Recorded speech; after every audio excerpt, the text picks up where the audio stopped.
Welcome to another exciting episode of the Million Dollar Peddlers. I'm Papergoy.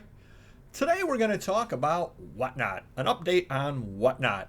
Mr. Magazine is not here because he wouldn't offer any constructive advice at all on it because he's not a huge fan of the site, although slowly he's changing his tune on it. For those of you who don't know, Whatnot is an online auction site. Live auctions occur on it, although they're also building up their marketplace as well. I will admit that I have a failing in that I've not used the marketplace or the buy it now aspects. I just haven't had time really to explore those and to load the store and all of that. So everything that I sell on there currently is via the live auction. Next year, after I retire, X days, but who's counting? I will be using those as well, which I think will help the sales some as well. That being said, I have heard in the past that they have pushed people after, I believe it was 180 days, to basically update their listings because they do not want things that get stale on the site. So it's certainly not a list it and forget it site. That's not at all what they want to be. Whatnot is one of those things. It's kind of almost a Jekyll and Hyde kind of spot. There have been some issues with the platform, but those all tend to be up in the trading card, Pokemon, those areas. And they have to do with people running mystery boxes and mystery bags and duck races and all kinds of other things that I really don't follow very much because they aren't things that happen on my end of the platform. Down on my end of the app, which would be the ephemera and the books and all that sort of stuff, it tends to be an older crowd, and we don't tend to need the gimmicks, and we don't tend to need all of that stuff.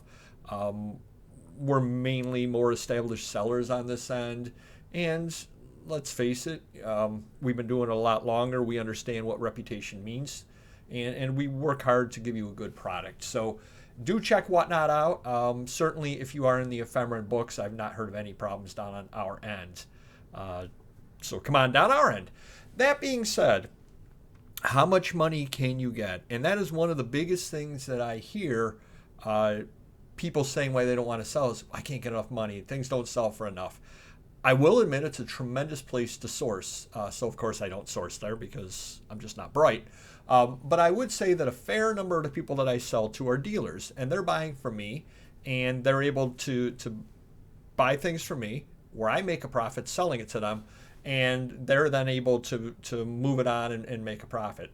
Now, the question would come up, why don't I just, why am I the middleman in this? Why am I not making the profit on the end? And the reason why is because I've been doing this a long time, and buying's easy for me.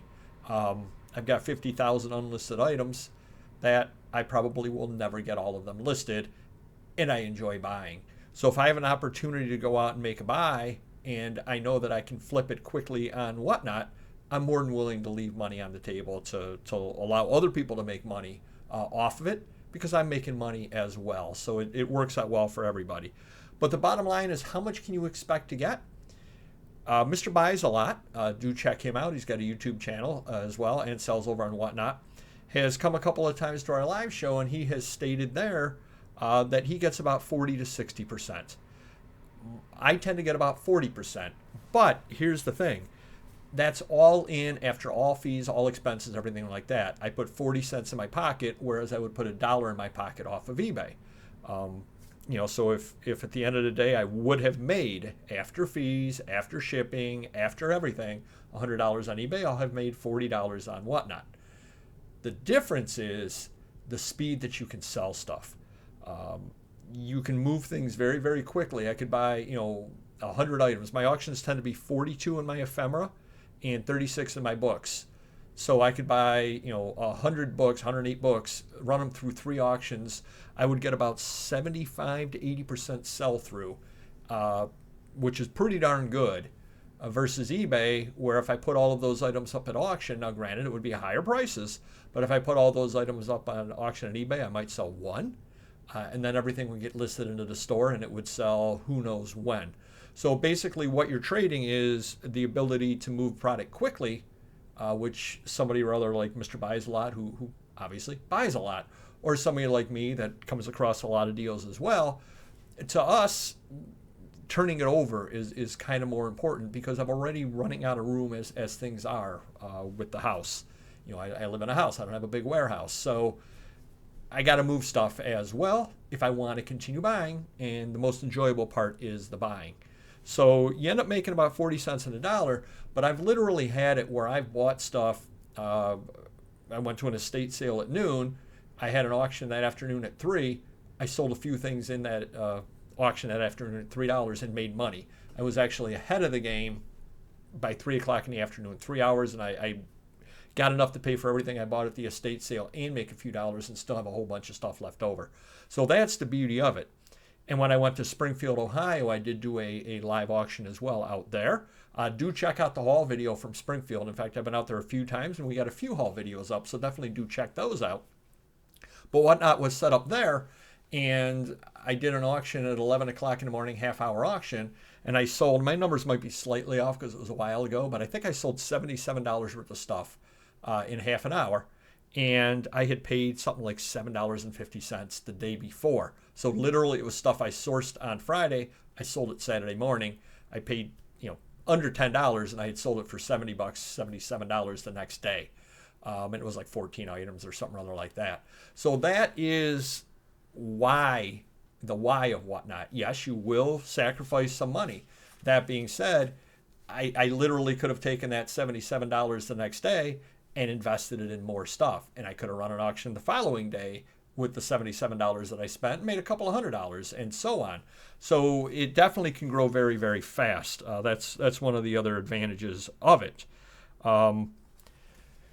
So say you get on there and you want to sell. Well, one of the big problems that people have is you'll go on there and you'll get 3 people at your show and you'll sell 2 items and you'll get discouraged. And I found this kind of interesting when I did go to Springfield and I talked to the people from Whatnot that were set up there. They asked what my first show, how I did. And I believe I did $32.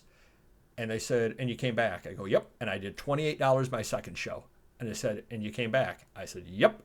Because I realized I was in it for the long haul.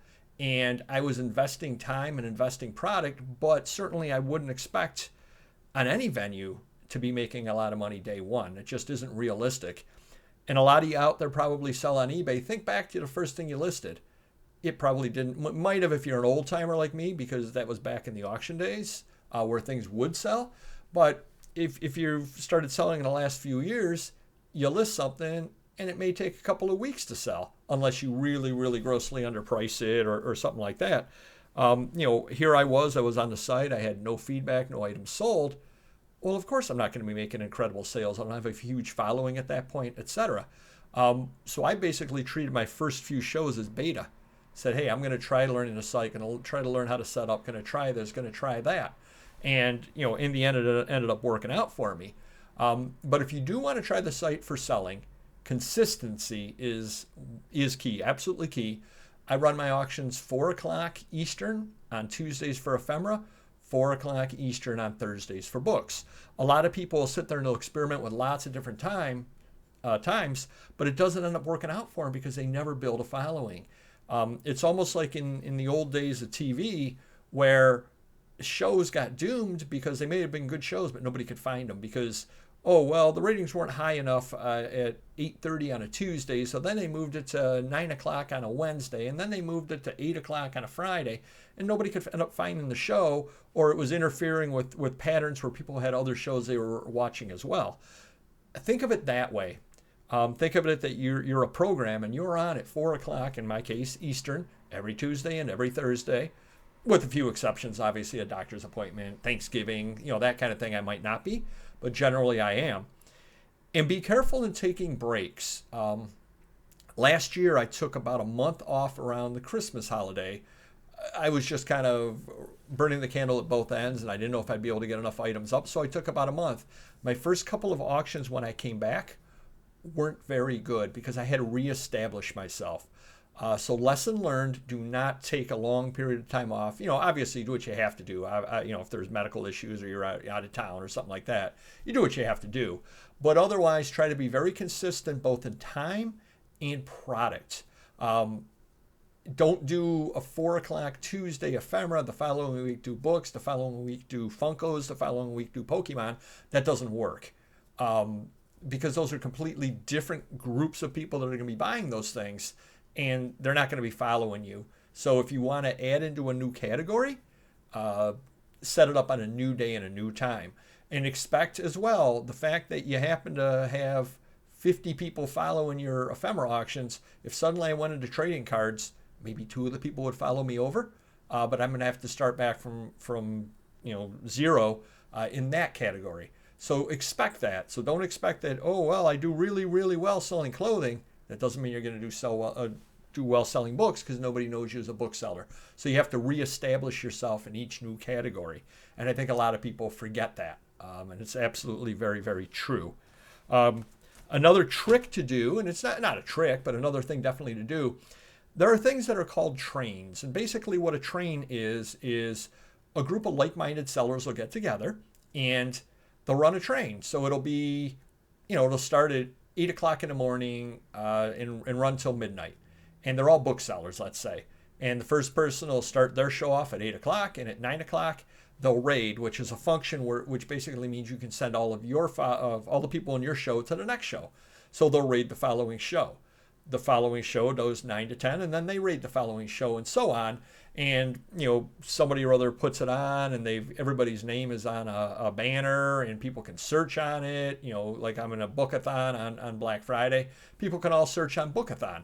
People can follow it, and you can follow along the train all day long. It's a great way to get introduced to new buyers, because I might have a group of 25 people that follow me in books. Well, they don't necessarily know the person that follows me. So they stay on the train, and they have a new buyer or a new person they can buy from. And as well, people find me from the show before me, and so on. So definitely do get involved, join Facebook groups, join whatever you have to, and work on getting on some of the trains. It'll definitely build things up for you. Don't get too down after a bad show. It definitely is a roller coaster, more so than other places, or maybe not more so, because we all complain about eBay. Oh, it's been a bad day, it's been a bad week, sales are putrid. We complain about that. The difference is on Whatnot, you get instant feedback. So after you did a bad show, you say, oh my gosh, that show was horrible. Well, you just got to lick your wounds and move on and set your next show up. It's going to happen. You have to be prepared, because it is an auction. Sometimes things aren't going to go for what you think they should. And luckily, I've been doing this long enough that I just say, well, that wasn't very good. And then I just move on to my next one. And you have to take a look at the overall almost dollar cost average it and say, well, yeah, that should have gone for $20 and it went for $4. But then another item went for 14, and I was expecting it to sell for 3. So when you take a look at things in that aspect, you can actually be fairly happy. So don't get too down on any given sale. Just expect it's going to bounce back. Now, if you have 8, 9, 10 sales in a row, all of which are bad, perhaps then it's time to look at what you're doing. Maybe you don't have good enough products. Maybe your personality isn't set up for it. And I don't mean that as a down, but if you go down into the one end, if you go down into the other end with the trading cards and the Pokemon, tends to be younger people auctioning. And bro, you're getting a great deal here, bro. Oh, this comp set of $300, bro. Oh, come on, don't leave me hanging, come on. Well, that kind of thing's probably not going to work very well in the more staid book and ephemera areas. And likewise, my approach may not work down there where they want excitement, and I'm a little more laid back in the way that I do it. So you have to kind of read the room, as it were, as to what is expected. So watch other sellers as well and figure it out on that. You're not supposed to play music, because some people do, and some people play rap music, and I like rap music. I have no problem with it. That being said, I don't think it would be appropriate to play rap music really, really loud in a book sale. I just don't think it's going to work very well when I'm trying to sell an 1853 book, and music is blaring in the background. So kind of change that based off of what you're selling. And another good thing to remember as well, a lot of people don't want to do this because they don't feel comfortable talking. They don't feel comfortable being in front of the camera. Well, you don't have to be in front of the camera. I've got the phone on a stand pointing down, so you never actually see my mug when I'm doing the shows. Now, you do hear my voice, and there are some people that don't enjoy that. Necessary evil. If If you don't enjoy it, maybe somebody in your family does, maybe your kid does, maybe your wife does, maybe your father does. If you've got somebody who's got a little bit of ham in them, let them do the auctioning. You just got to kind of keep it a little bit exciting.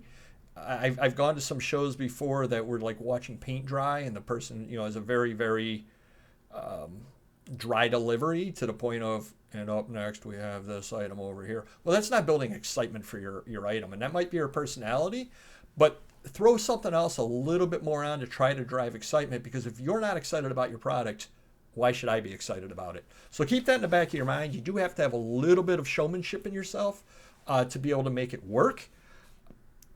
A little trick that I use is I play the character Papergoy when I'm on there. It's kind of a mind trick, but if you sit there and you tell yourself, here is my stage name, as it were, my handle when I'm on the site, and that's who you are when you're on the site. It's not you doing it, and that's a trick that a lot of people have used. As a matter of fact, I remember reading an interview with Alice Cooper, and that's what he said. He said he's not Alice Cooper on stage. The Alice Cooper on stage is not him at home, and he understands that he's playing a character when he's out on stage. So if you have that mindset about things, I think you'll do okay on it. Couple of other quick things now. More important than ever, especially with the prices that things go for, like I said, 40% in your pocket versus eBay, you have to buy right. You absolutely have to buy right. You can't be going out and paying $20 on something you're going to sell for $25 on eBay, because you probably sell it for $15 on whatnot. You'll completely lose. So it's a whole different way of buying things. That being said, buy in bulk. If you're able to buy books in bulk, if you're able to buy ephemera in bulk, or whatever you happen to deal with in bulk, you definitely can make money. And I always have said, if I buy right, you buy right. And that's exactly my mantra on whatnot. And the other nice thing about it is, as I do auction after auction on there, I learn what my regulars want. I'm looking for things from my regulars while I'm out there, and it's opening up a whole new world. So I may not be making a lot of money, but I'm making money that I wouldn't have made otherwise. And I'm throwing a couple of items in a pile of stuff that I'm bulking out from a dealer, that I'm saying, oh, so-and-so is going to want this, so-and-so is going to want this, so-and-so is going to want this. And when you're buying in bulk, a lot of times an additional item is not going to cost you anything. So if I can get an extra 3-4 items that I know are going to sell at whatnot, even if they're at my opener of $3, I just put $9 on that pile, no additional charge to me, made my regulars happy, and they're going to come back. It's a win-win. So you end up changing and altering. You add to, how about that? You add to what you buy based off of what you know you can sell on whatnot, because it's a completely different marketplace as to what sells as well. The other thing, too, is with it being a live auction, people are in the moment sometimes, and they end up buying something or other that maybe they wouldn't have bought. They didn't know they needed. Maybe that's the best way to put it. They just happen to be up there, and because you're showing the item to them, you're presenting it to them. You're saying, hey, look at this. Look at how great this is, and you're showing them the great illustrations in it, or you're showing them this or that. Sometimes they get caught up in it, and they're like, wow, that's right. I really do need that, whereas they never would have found it on eBay, never would have thought to look for it. So you're bringing them something new that they just never knew existed before, and now they can't live without it. And that's another wonderful thing about whatnot. There are certainly items that sell much, much better when you're able to present them to people in that manner, which whatnot can now. I realize eBay does now have the opportunity for you to do videos. I've not tried that yet. I definitely will at some point, but that is the beauty of whatnot. And one of the final things, reasons why I'm on there and why I'm thinking maybe you should think about it, is first mover advantage. Yes, there are YouTube auctions. Yes, there are Facebook auctions, but whatnot is an app all to itself that basically is just auctions. Facebook is Meta, Facebook, whatever. That's what that is, and YouTube has a lot of other things for it. By the way, like and subscribe. But whatnot is one of the first live auction apps that are out there. If you're an old timer like me, remember back in 1999, 2000, 2001, anytime you'd go anywhere, whether it was a garage sale or you'd be out somewhere at a flea market, eBay was on everybody's lips. Oh, you're probably selling on eBay. Oh, I'm going to buy that and sell it on eBay. Oh, I sell on eBay. Everybody was selling on eBay. Absolutely everybody and their brother was selling on eBay. And there were eBay consignment stores coming up, and eBay was just the hottest thing back then. Can you imagine if Whatnot were able to do that? And I know that they're making the push now, and they're going out to various events. I did see them at Springfield. I know they're out at other events, trading card events, things like that. So I know that they're trying to build the site up. Can you imagine if somehow or other it were able to get big? Then you're sitting on a gold mine, because you've been selling on the site for a few years. You have a following to start with, let alone all these new people coming to the site. And when the new people come to the site and they see somebody on the site who's, sold 10,000 items, or they see somebody on a site that sold 4 items, who are they going to gravitate toward? Well, they're going to gravitate toward the person that knows what they're doing. So it's kind of a built-in advantage as well, because the site is still in its infancy. Let's be honest. It hasn't been around that long, especially compared to some of the legacy sites. So I think that it's a really good opportunity. And if it ever does take off, you're in the ground floor, or darn close to the ground floor. And I think that's absolutely wonderful. And who knows, they might be bought out by somebody at some point who then puts advertising dollars behind them. Who knows what could happen. And even if the site were to go kaput, in the end, I'm making money along the way. And that's really what matters. And I'm having fun doing it. So if you haven't tried out Whatnot, definitely do check out the link below. I believe you get a little bit of a bonus for signing up through that link, and I get a little bit of a bonus for you doing so. Come on by my auctions, Papergoy, over on Whatnot. You can come to them both on your phone through the app, or you can come on it on the computer at this point now, so you can bid either way. 4 o'clock Eastern on Tuesdays is ephemera. 4 o'clock Eastern on Thursdays is books. So hope to see you over there. Always like to give you a bit of an update on Whatnot and how things are going on over there, and my thoughts on the site. I absolutely love the site, and I'm going to be doing more auctions. I'm going to be adding a magazine auction after the first of the year. It'll be Wednesdays at 4 o'clock as well. So come on by, say hi. Tell me you're a subscriber. I definitely would appreciate that. I do sell a fair number of subscribers over there, which is great. I do appreciate everybody. Hit the like button if you could, and I'll see you next video.